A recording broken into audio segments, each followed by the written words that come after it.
The former head of state, Edgar Lungu, is in the news again. He's been off the grid ever since it was reported that he had been taken to a hospital for his medical checkup, which has taken now should be clocking almost a month. But the news back home is still centered around him. So the Daily Liberation say Lungu is not eligible among, according to Mumbi there, do not including among those above 60 who must retire from politics. So if you remember, there was a conversation to say the former head of state should be enjoying his retirement and not participate in active politics. But the person that was very instrumental in getting him back into active politics is Mumbi Piri. If you remember, during his appearances in one of those court cases where he was escorting his wife, where she was shouting to say it's just a high time for him to get back into politics because the way he was dancing in the courtrooms was equivalent to someone who had not even served, like his immunity is not serving its purpose because the fact that his wife is in constant court cases, it simply applies that the fact that he also accompanies her, he himself is appearing in those court cases.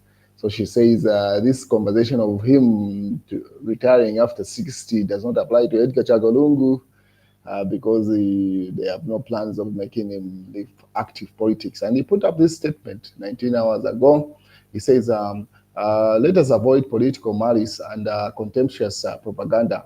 How can I plot against a president I willingly and peacefully handed over power to?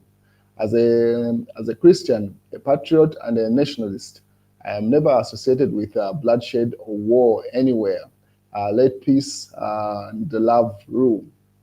So Edgar Lungu was simply responding to the allegations to say he was plotting against the sitting president, Hakainde, and to which he simply responded to say, it makes no sense. The fact that I handed over power when I had the instruments of power to my side, if he had the intentions of going against the constitution, that was the appropriate time for him to make such a move, not when he's lost power and then starts undermining the state in the background.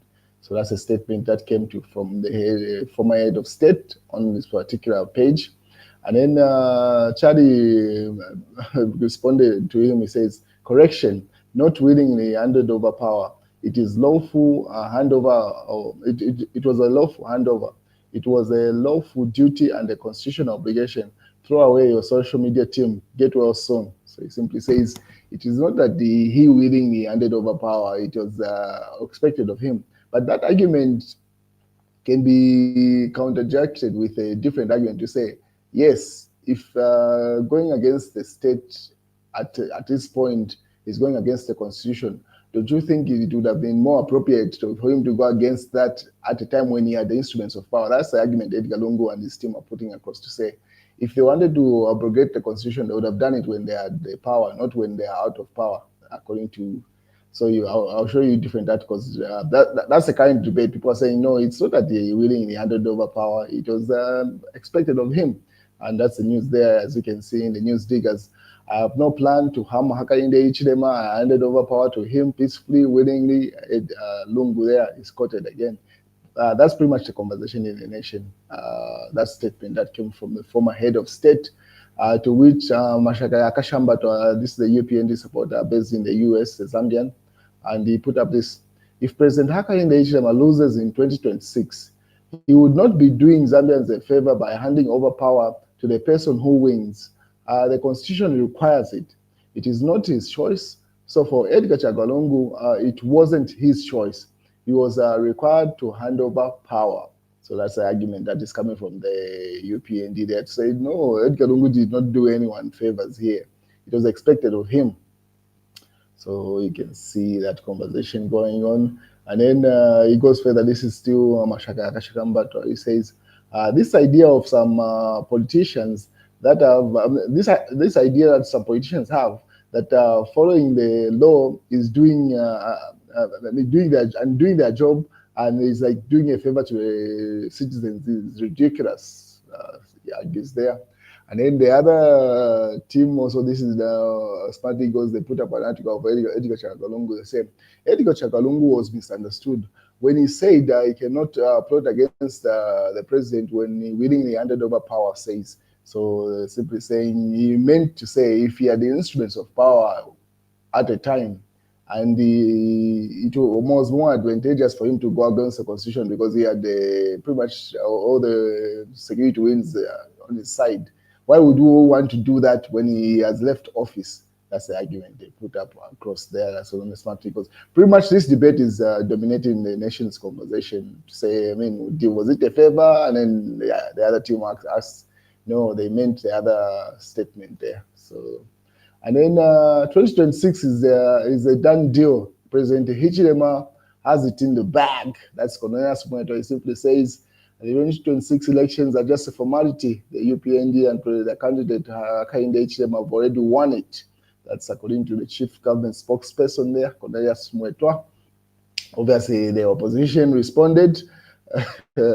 I am quite certain that, in fact, 80% are sure that Hakainde Hichilema and his UPND can be soundly defeated in 2026 if we were to put forward one unified candidate backed by a solid and honest policy framework. Mohabi Lungu there.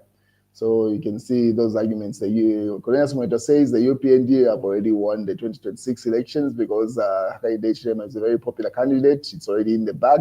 The opposition say, on the other hand, if they put up across a united candidate or one candidate as opposition, is 80% sure Hakainde Hichilema will be defeated. So that's a conversation. The elections are around the corner. So you expect these statistics based off personal opinions and not grounded in any statistical fact being thrown out there. Because, you know, politics at the end of the day is very influenced by emotion. So you can see some emotion from both sides there. And then Emmanuel Mwamba says the entire ceremony was going well until we brought party regalia and endorsements. So just the ended the entire ceremony, some endorsements. That's where even Changala endorsed President Hakainde Hichilema to say he was the candidate that the PF was given. The PF rebutted to say Changala has no following, he's just endorsing Hakainde Hichilema in his own personal capacity, not as a representative of the Patriotic Front. And it goes further. This is still Emmanuel Mwamba. If endorsements work, you would have won Petauke by-elections where he garnered the largest endorsement. So he says if these endorsements that the UPND is getting from some sections of the members of parliament worked, they would have won the Petauke by-elections because in reality, at the end of the day, people make their own decision on how they want to go on. Obviously, news about I cannot plot against the president willingly handed over power. Pretty much the article making rounds on online in the nation's conversation there. And then Chavinga Lubusha blasted as Sampa says, until all court matters involving the Patriotic Front are disposed of, he remains president of the former ruling party and warns Chavinga against committing contempt with impunity. So Sampa is also claiming to say he's the legitimate Patriotic Front president until the fights in court are done.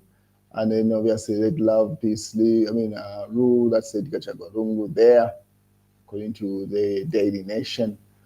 Mass newspaper, it's a hoax. Changala describes a United Party for National Development regime over House walkout. Do you remember that walkout that happened where members of the UPND in Parliament walked out of the debate of cost of living? That's what he's commenting on. And that's the news, ladies and gentlemen. Have a beautiful day.